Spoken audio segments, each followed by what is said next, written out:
So I kind of had this mentality early on that life was about balance. Be successful, make enough money, have a successful family, give your kids things you didn't have growing up, provide for your parents and do things that I had set minor goals for myself on just to be a good human.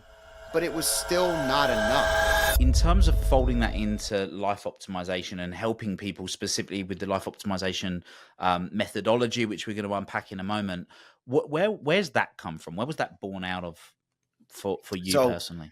so it's an easy answer in that um early on in my career I would set goals, and I set goals sometimes early on that were so far-fetched that I wasn't sure if I'd ever achieve them.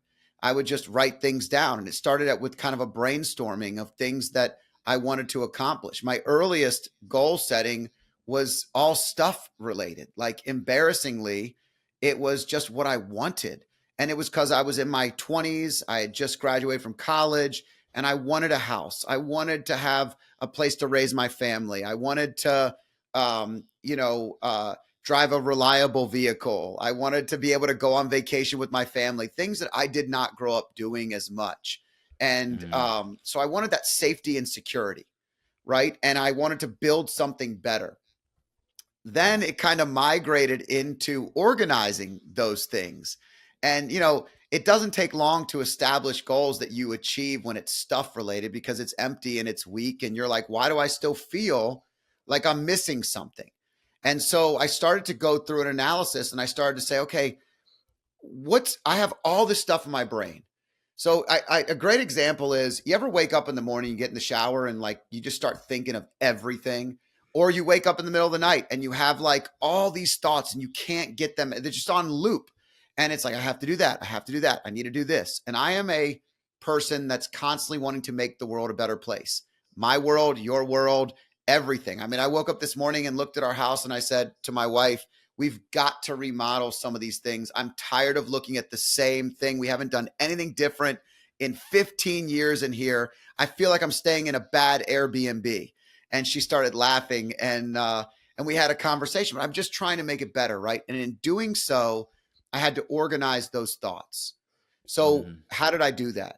It started out by just saying, okay, my family, the who's in my life, who are the most important people. And I just started writing their names down. And I started identifying I started asking my questions. What about them is important? Why are they important? How am I showing up in their lives? How are they showing up in mine? I use the same set of questioning in each category to help me dive deeper into what it is that I actually wanted to learn more about. And so with the who's, that started out where it was just like my family and my close friends, but it really migrated into, who are the people I want to spend more time with? Who are the people that add energy to my life? Who are the people that are sucking the energy out of my life? I mean, I cross out people on a regular basis where I'm like, okay, that is killing me. How can I make this better? And then I talk about little things in the who's, even brain dumping in those categories where it was like little things. I remember something as simple as having to have the sex conversation with my oldest son. I My wife is not going to do it. She wants me to do it. I am open. I'm an open book. I have no problem having this conversation, except that I'm completely uncomfortable. I'm thinking back to when I had a conversation with my little brother who's 13 years younger than me, and I blew it. Like I was a college age kid. I said way more than I probably should. I had this fear, this anxiousness about saying the wrong thing or taking away his innocence, or I mean, it was just a big deal, and it was so stupid and so small. But because I wrote it down, I now had an actionable item that I could work off of. And so I mm. used this came about from a brain dump.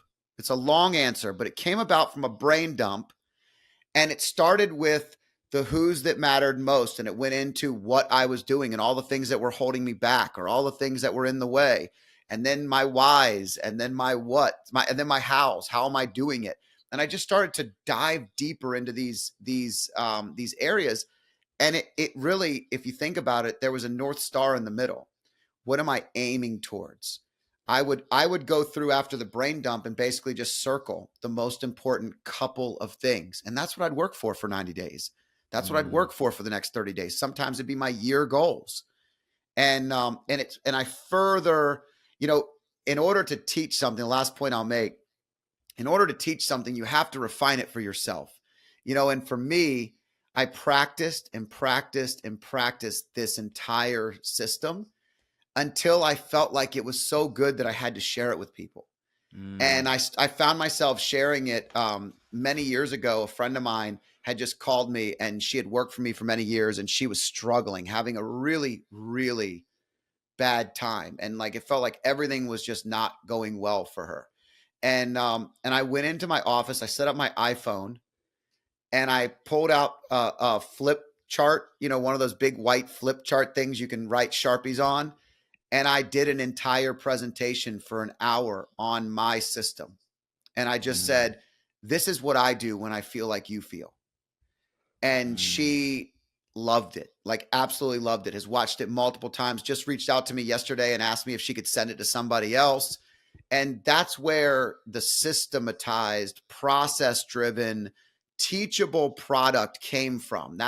Now it's something where I teach it, but it's something I live. It's something I still Yeah. do. It's something I do every year and multiple times a year.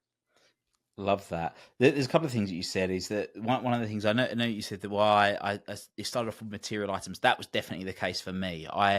When I first started learning about, let's call it conscious thinking, the first book that I ever read, personal development, was a book called The Secret. And I remember just connecting the dots about law of attraction, going, well, I've already done this. I did this with this, I did it with this, I did it with this, but I didn't really know what I was doing. I just had the goal and I did it. But the other thing that I see so often, and you said it, is that let's say it was the material things that you were striving towards. It was things that you did not, I think you said, have growing up, so it was like, well, I didn't have this, so I want this, or I didn't experience this, so I've gone and created that experience. And so much of what we want comes from a perception of a void. It comes back to that very first thing is, well, where am I? Where do I want to be? What's the gap? How do I bridge that? And whatever it is, it doesn't really matter. But the thing that I think I really want to unpack is, you said, well, I kind of realized it and started sharing it. Was there ever a moment for you where you felt, well, I have to be successful, or I have to have gained some degree of level before I can start sharing this with the world? Was that ever a thing for you? I think it's I think it's always been a thing for me. And I'm a striver, I'm a driver, and I definitely have a tendency to feel like it's not enough. Mm, The example of me looking at the beautiful home I live in and wanting to change things is a perfect example of me just wanting to change something because I know it can be better.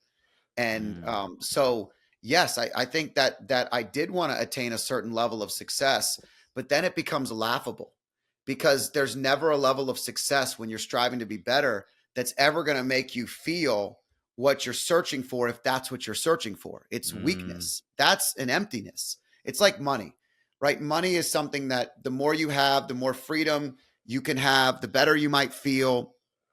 But here's the thing, the more money you have, the more problems you tend to have as well. The things that you thought it was going to solve, it's not solving. The more people that are coming to you to help solve their problems, and gladly you are, but then it becomes feeling like it's this negative thing. So I felt like, to your point, this connectivity between what I wanted and what I was striving for had to reconnect to the right thing. And mm, this model connected me to be okay with life's imbalance.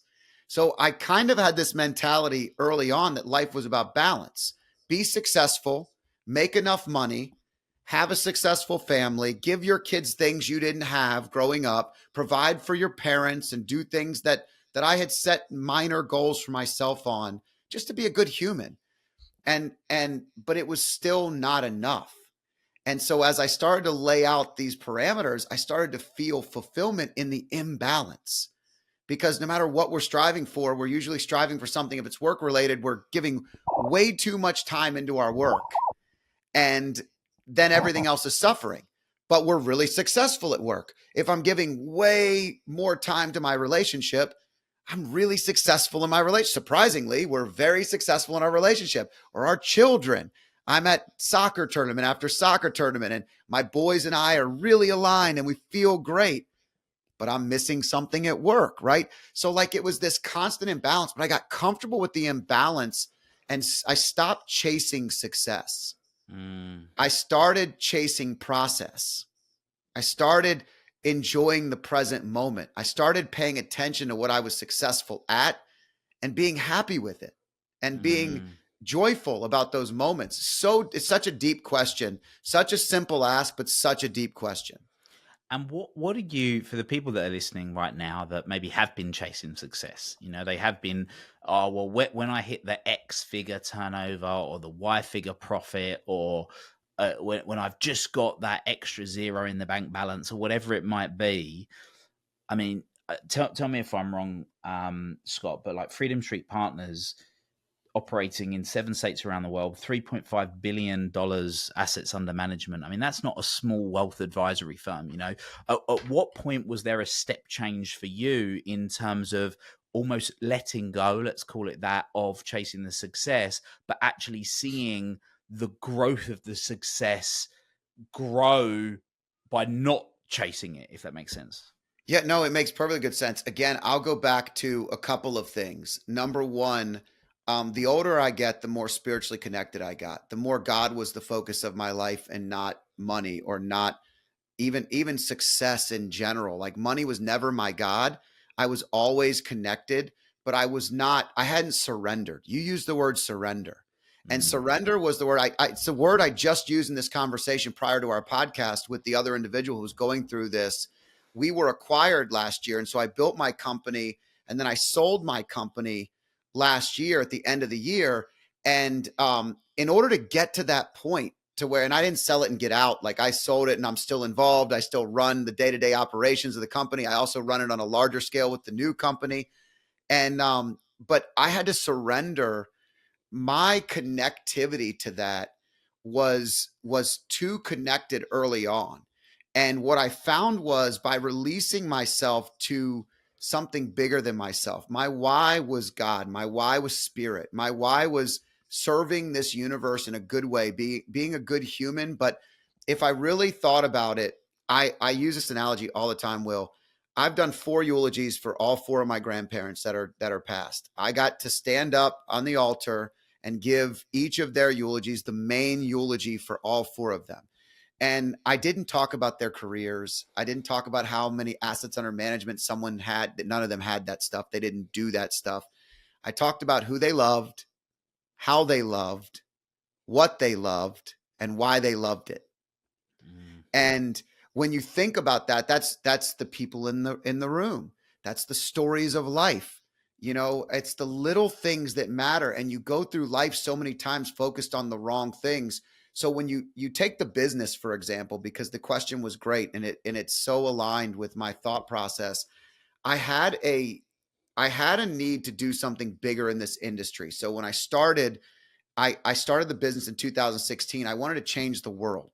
I wanted to take my ideas and make the foundation that I had been built on, the strength of business that I had built, and exponentially enhance it. And I saw that being an option because so many people in my industry, the average age of an advisor in the financial world was 62 years old. They don't ever leave. They're like doctors that never leave the profession. Like they just don't retire, they stay. And I was like, well, that's not going to stay that way forever because baby boomers are the largest generation. And then Gen X is a small generation. Then millennials are next. So there's going to be a major transfer of power and dynamics and service. How do I serve that? And then exponentially, instead of helping one client at a time, help one practice at a time. Instead of helping one practice at a time, help 10 practices at a time. And so that was my mindset was better every time, but it was for the right reasons. As I approached my late 30s and my early 40s, the key was I was so grounded and so focused on what was important. And I was watching my children's lives as they got older. I was watching the best parts of my days, the most fun parts of my life. I knew they were numbered in some ways, like the time with them, the field time on the soccer stadiums, the accolades, like the things that I was watching them accomplish. Like I was just loving it and it was going so fast. So I made a conscious decision that I was going through a major transition in my family. I wanted to prioritize the most important things in my life. And while business has been something I found success and joy in, it is not where I wanted to put 100% of my efforts into the future in. And I really wanted to focus on creating that line. So surrendering was really the word that it was like my word of last year, but it's been my word of, the last probably 7 years, because each year I had to let go a little bit more of the ego, a little bit more of myself and my own plan, and put it into something that was bigger than me.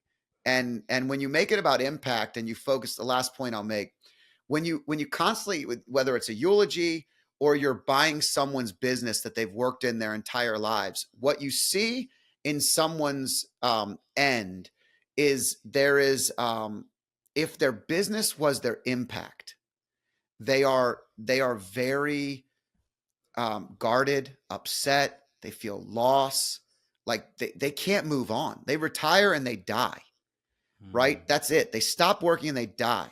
I was like, that is never going to be me. It's not going to be the example I set for my sons. It's not going to be the husband I am to my wife. And so I saw this over and over and over again. And again, I was connecting the dots, the life's imbalance and all the things. And I just started focusing on what I felt was most important and then teaching that. So I love the word surrender. It's really powerful to me.